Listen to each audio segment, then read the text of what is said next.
행복은 우리 삶을 이야기할 때 아주 중요한 주제입니다. 철학자 파스칼이 행복에 대한 우리 성경적인 내용을 가지고 행복에 대한 글을 썼는데요. 그 내용이 이렇습니다. 이제는 공허한 흔적과 표시밖에 남아있지 않지만 한때는 인간 안에 참된 행복이 있었다. 인간은 현존하는 것들에서 얻을 수 없는 도움을 존재하지 않는 것에서 추구하며 지금은 사라진 그 행복의 자리를 자기 주변에 있는 것들로 채우려 한다. 하지만 허사다. 여러분, 좀 말이 어렵지만 지금 파스칼이 말한 인간이 한때 참된 행복이 있었다고 말하는 것은 창세기 2장까지 인간이 죄를 짓기 이전에 인간의 상태를 설명하는 내용입니다. 그 이후에 인간은 그 행복을 자기 주변의 것들로 채우려 한다는 거예요. 그런데 그것이 다 헛수고다, 허사라는 거예요. 그러면서 파스칼은 이어서 이렇게 말합니다. 그 무한한 심연은 바로 우리의 마음을 말합니다. 그 무한한 심연은 오직 무한하고 불변하는 대상, 즉 하나님으로만 채울 수 있기에 이런 시도들은 모두 적절하지 않다. 하나님의 형상대로 지음받은 인간은 다른 주변의 것들로는 채워지지 않는다는 거예요. 무한하신 하나님으로 채워지기 때문에 그런 노력이 다 허사라고 말합니다. 이 철학자의 이 말이 실제 우리 삶에 그대로 이루어지고 있죠. 정신과 의사인 폴 마이어라는 박사가 그의 책에서 실제 이 내용을 사례로 보여줍니다. 백망장자 사업가들이 내 사무실에 찾아와 하는 말이 자기는 큰 집, 요트, 별장, 착실한 자녀, 그 다음 내용은 이분의 얘기니까 그냥 들어주세요. 미모의 정부, 눈치채지 못하는 아내, 회사 내에 안정된 지위가 있으나 자살 욕구도 함께 있다고 털어놓곤 한다. 세상이 줄 수 있는 건 다 있는데 딱 하나 내면의 평안과 기쁨이 없다. 그래서 마지막 수단으로 내 사무실에 찾아와 제발 자살 충동을 극복하게 해달라고 내게 애원한다. 세상이 줄 수 있는 건 다 있는데 딱 하나 내면에 평안과 기쁨이 없대요. 파스칼의 말을 아닙니까? 지금 사라진 그 행복의 자리에 자기 주변의 것들로 채우려고 하는데 채워지지 않는다는 거예요. 여러분, 백망장자가 아니어도 세상의 모든 것 다 안 가져봤어도 이것이 우리의 이야기라는 거 우리가 쉽게 알 수 있습니다.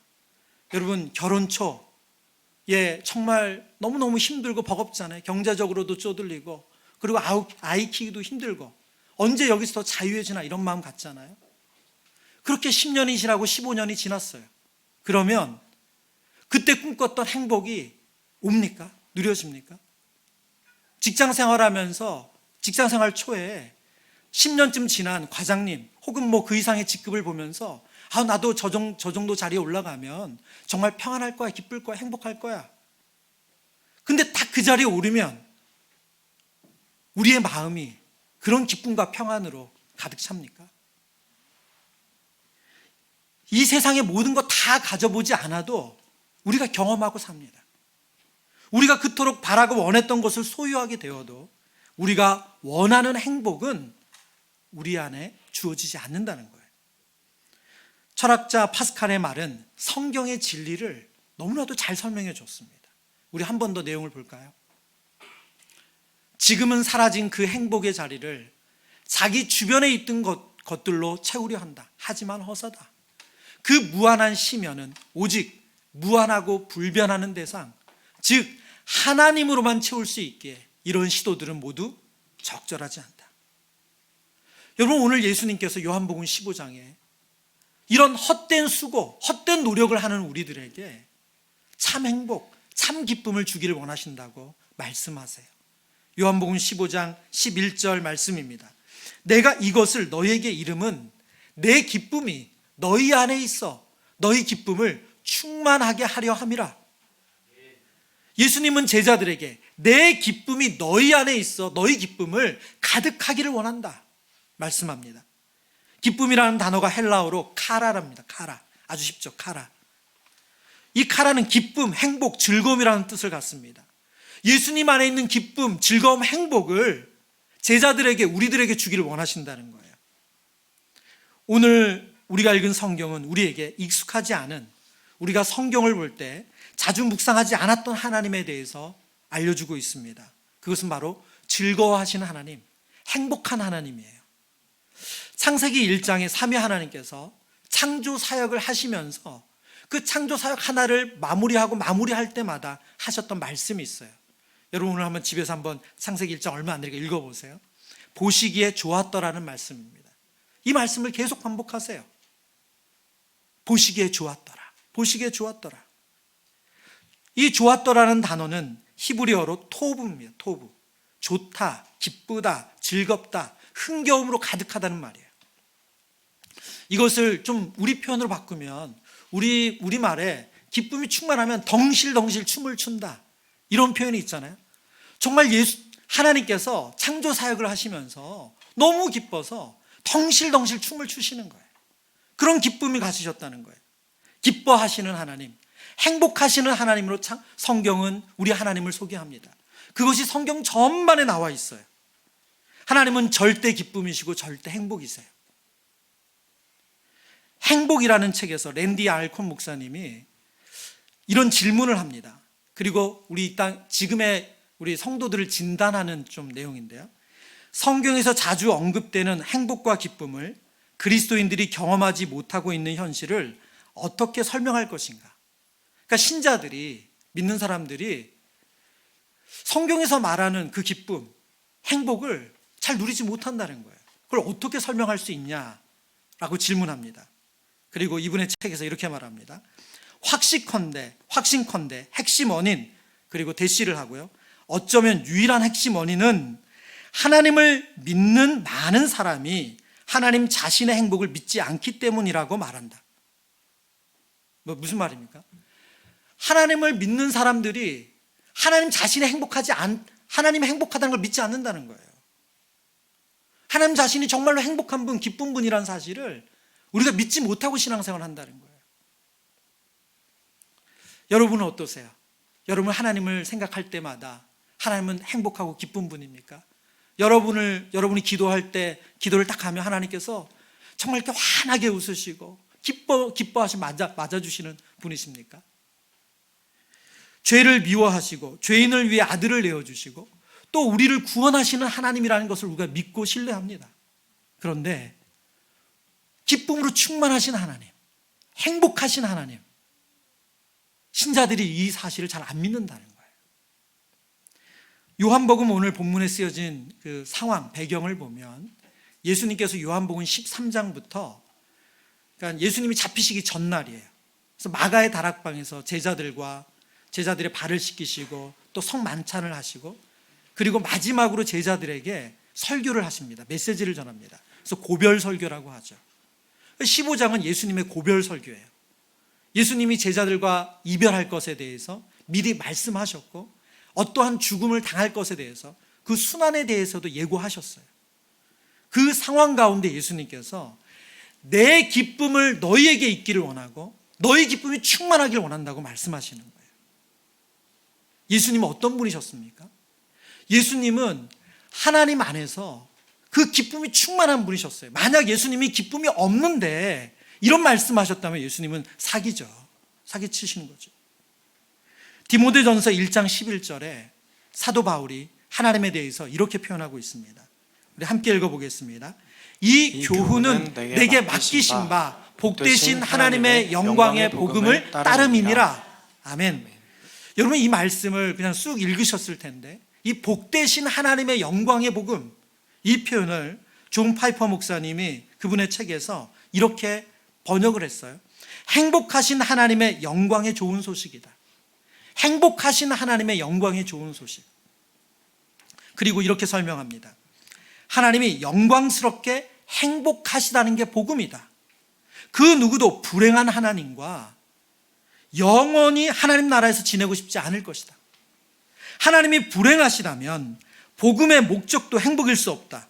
그리고 그 말은 결국 복음이 없다는 소리다. 하나님은 어떤 분이시라고요? 하나님은 행복한 분이세요. 여러분 오늘 제가 이렇게 방긋방긋 이러시는 게 느껴지지 않으십니까? 제가 설교할 때마다 집에 가면 가족들이 이렇게 피드백을 하세요. 왜 사람 한 대 칠 것 같은 표정으로 설교를 하냐고. 예, 수면이 부족해서 그렇습니다. 오늘은 이 기쁨을 설교해야 되기 때문에. 네. 여러분, 하나님은 기쁘신 분이세요. 행복하신 분이세요. 그 하나님이 우리에게 기쁨을, 행복을 주기를 원하세요. 절대 기쁨, 절대 행복이신 하나님이 우리에게 행복을 주기를 원하시는데, 그럼 어떻게 우리가 그 하나님의 기쁨을 누릴 수 있는가? 첫 번째는요, 하나님의 형상대로 지음받은 우리를 기뻐하신다는 것을 우리가 기억해야 됩니다. 하나님의 형상대로 지음받은 우리를 하나님 기뻐하신다. 이것을 기억하셔야 돼요. 창세기 1장 27절 28절 말씀입니다. 하나님이 자기 형상 곧 하나님의 형상대로 사람을 창조하시되 남자와 여자를 창조하시고 하나님이 그들에게 복을 주시며, 하나님께서, 삼위 하나님께서 하나님의 형상대로 인간을 창조하셨어요. 인간은 하나님을 닮았다고 말합니다. 모든 피조물 가운데 하나님의 형상대로 지음받은 피조물이 인간밖에 없어요. 그리고 그 인간에게 하나님이 무엇을 주셨어요? 복을 주셨어요. 복. 이 말은 행복해라 그 말이에요. 완벽하게 행복하신 하나님은 자기의 형상대로 인간을 만드시고 그 인간이, 하나님의 형상대로 지음받은 인간이 행복하기를 원하십니다. 하나님의 형상대로 지음받은 우리는 하나님의 기쁨이 되는 존재라는 거예요. 우리가 뭘 해서가 아니라 그 자체가 기쁨이 된다고 성경은 말씀하고 있습니다. 여러분, 이 할머니, 할아버지가 딱 되시면서 딱 바뀌는 게 있어요. 뭐가 바뀌는 줄 아세요? 카톡의 프로필 사진이 바뀌어요. 그 이전에는 꽃이었어요. 그 이전에 카페셨어요. 그런데 딱 아기가 태어나는 그 순간부터 사진이, 아기 태어날 때 그 베넷옷에 쌓여있는 눈도 못 뜨는 아기 사진, 그리고 뭐 아기가 이렇게 베넷 웃음 짓는 사진, 계속 아기 사진들이 올라오고 영상이 올라옵니다. 여러분, 그 아이가 세상에서 제일 예쁘고 제일 잘생겨서 올리는 거예요? 아니요. 날 닮았어요. 내 손주잖아요. 그냥 그 존재가 기쁜 거예요. 그 존재가. 하나님께서 우리를 향해서 그렇게 말씀하세요. 스바냐 3장 17절 말씀입니다. 너의 하나님 여호와가 너의 가운데 계시니 그는 구원을 베푸실 전능자시라.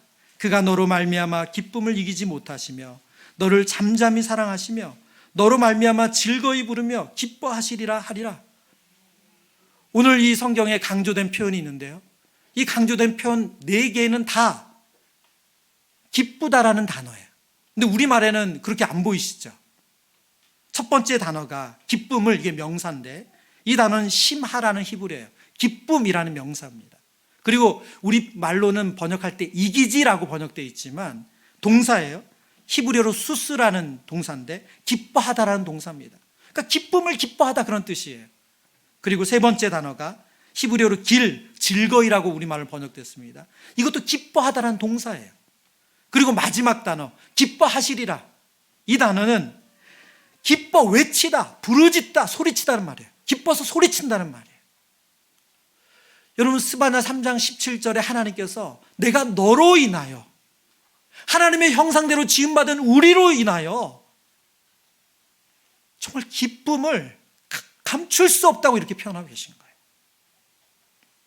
건강한 부모, 건강한 자녀라면 이 마음을 아십니다. 부모가 자녀를 사랑하는데 다른 이유가 없어요.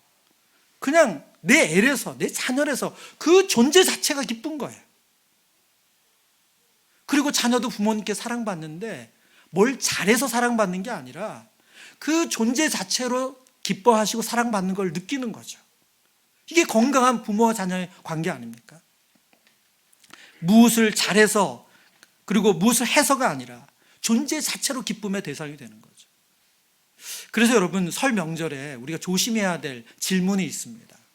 명절만 되면 이런 기사가 나오더라고요. 설 명절에 가장 듣기 싫은 말, 일간지에서 조사를 했어요.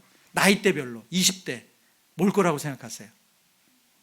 너 취업 언제 할 거니? 30대 너 결혼 언제 할 거니? 40대 살 좀 빼야겠다, 외모 관리 좀 해라, 연봉은 얼마니? 이거래요. 여러분, 물론 이 이면에는 자녀에 대한 애정과 사랑과 관심이죠.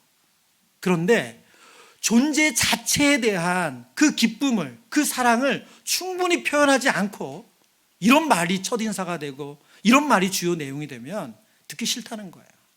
불편하다는 거예요.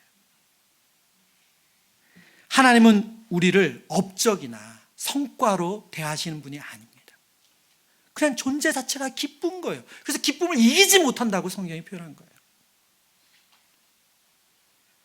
두 번째, 하나님을 기쁨을 누리는 자녀가 기억해야 될 것은 예수님 안에 거할 때 하나님의 기쁨이 된다는 겁니다. 하나님의 형상대로 지음받은 우리의 존재 자체는 하나님의 기쁨이 된다고 말씀드렸습니다.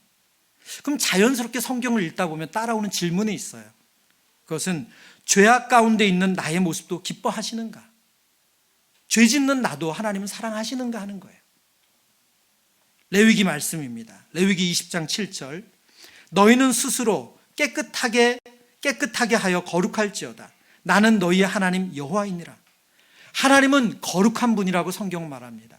카도시라는 단어가 거룩인데요, 도덕적으로 깨끗하고 구별되고 신성하다는 의미예요. 그러니까 하나님은 죄와 가까이 하실 수 없는 분이세요. 하나님은 깨끗한 분이세요. 그래서 그 허물, 죄와는 하나님 가까이 있을 수가 없어요. 시편 5장에 이렇게 말씀하십니다. 5장 4절 5절 우리 함께 읽겠습니다. 주는 죄악을 기뻐하는 신이 아니시니 악이 주와 함께 머물지 못하며 오만한 자들이 주의 목전에 서지 못하리이다. 주는 모든 행악자를 미워하시며. 아멘. 하나님은 죄악을 어떻게 하신다고요? 기뻐하지 않으신대요. 하나님은 행악자를 미워하신대요. 하나님은 거룩하시기 때문에 죄를 미워하시고 행악자를 미워하신대요. 여러분, 하나님의 형상대로 지음받은 인간을 하나님이 기뻐하시고 사랑하시지만 그 인간이 죄악을 짓는 것, 악한 행위를 하는 것, 그거 기뻐하지 않으신다는 거예요. 사랑하지 않으신다는 거예요. 여러분, 그래서 하나님께서 예수님을 이 땅에 보내주셨어요. 우리에게 주신 그 절대 기쁨과 절대 행복을 하나님의 형상대로 지음받은 우리가 계속해서 누리게 하시기 위해서 예수님께 우리의 죄를 담당시키셨습니다. 베드로전서 2장 24절입니다. 친히 나무에 달려 그 몸으로 우리 죄를 담당하셨으니 이는 우리로 죄에 대하여 죽고 의에 대하여 살게 하려 하심이라. 그가 채찍에 맞음으로 너희는 나음을 얻었나니. 예수님께서 우리의 죄를 담당하셨대요. 그 모든 것을 다 받으셨대요. 이유가 뭡니까? 그래야지만 하나님께서 우리를 미워하지 않고 우리를 기뻐하실 수가 있어요.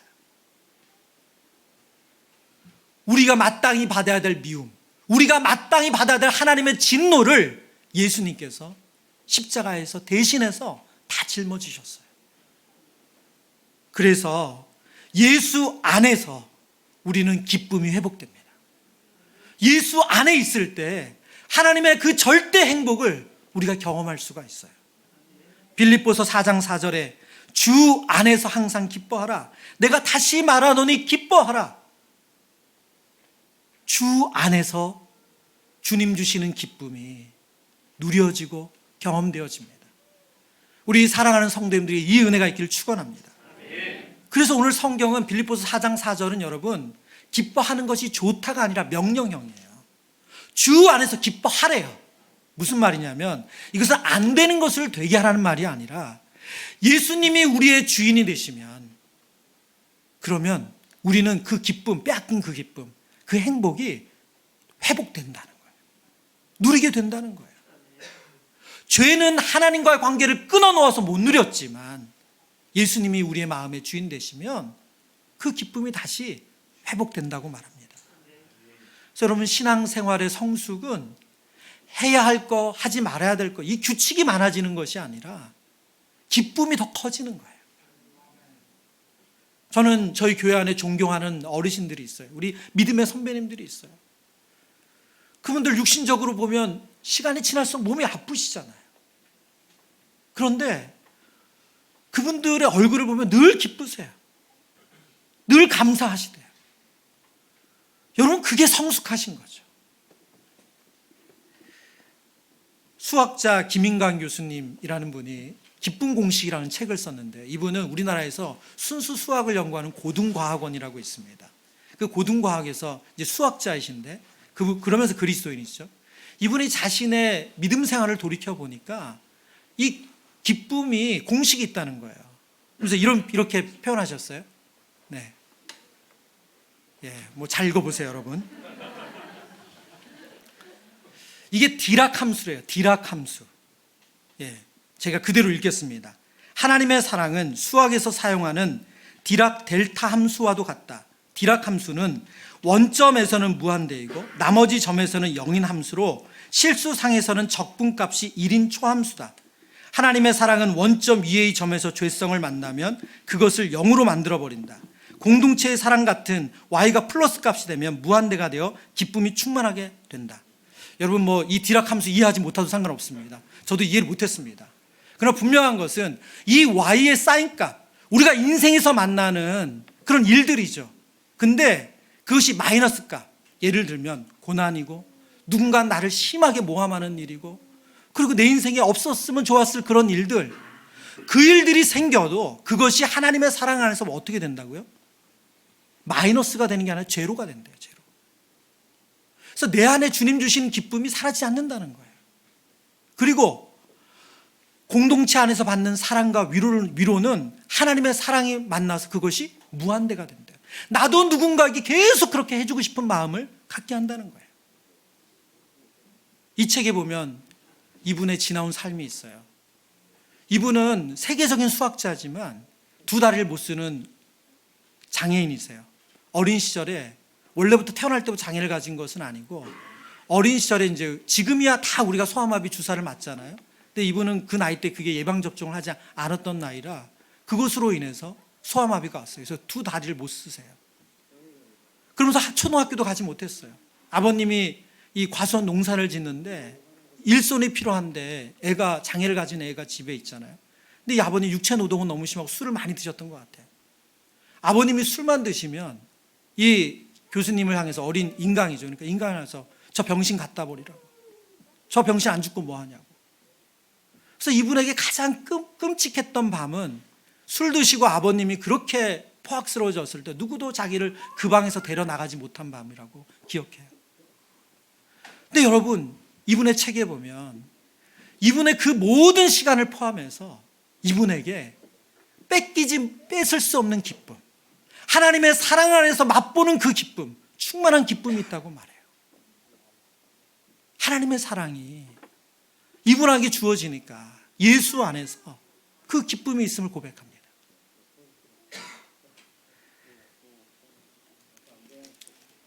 하나님의 기쁨을 누리는 자녀가 기억할 것은 뭡니까? 예수님 안에 있으면 하나님의 기쁨을 경험하게 된다는 겁니다. 세 번째, 하나님의 기쁨을 누리는 자녀가 기억해야 할 것은 불완전해도 하나님 우리를 기뻐하신다는 거예요.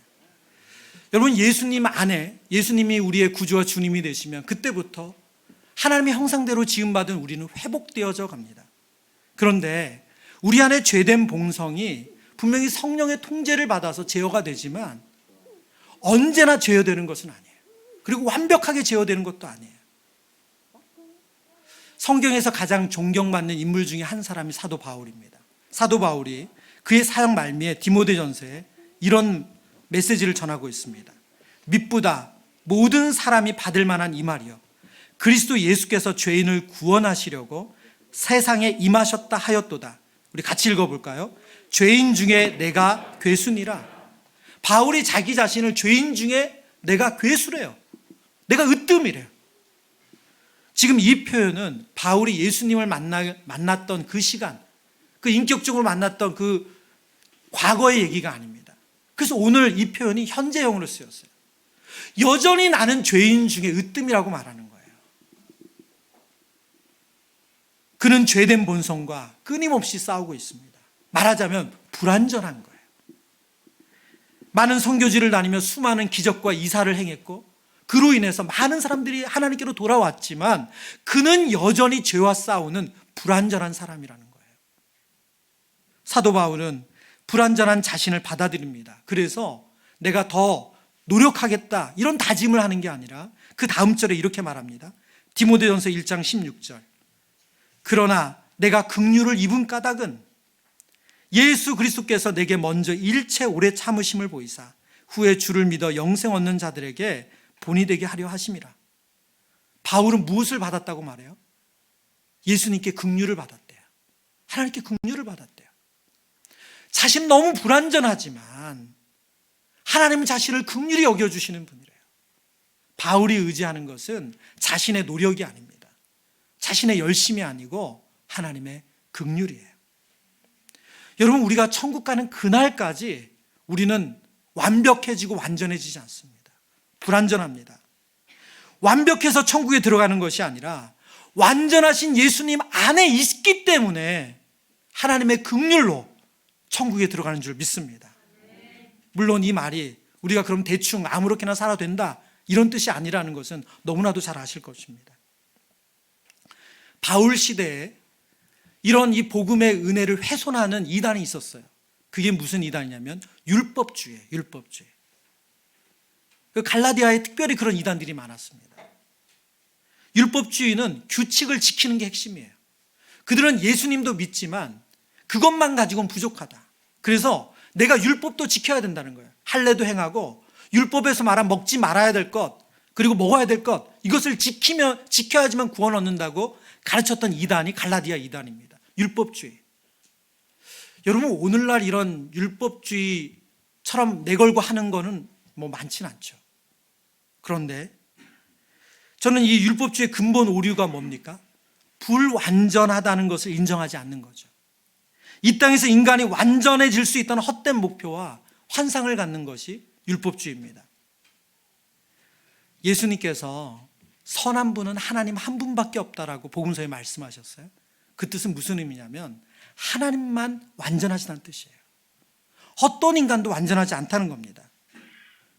율법주의는 우리 안에 죄된 본성을 부추겨서 신앙적으로 완벽주의를 추구하게 합니다. 브렌 브라운 교수님이 불완전함의 선물이라는 책을 썼는데요. 그 책에서 완벽주의를 이렇게 정의합니다. 완벽한 모습을 보이고 완벽하게 살고 모든 일을 완벽하게 해내면 비판과 비난, 수치심 등의 고통스러운 감정을 피하거나 최소화할 수 있다. 이게 완벽주의래요. 그러니까 비판, 비난, 수치심 이런 고통스러운 감정을 피하거나 최소화하기 위해서 끊임없이 완벽하기 위해서 애쓰며 산다는 거예요.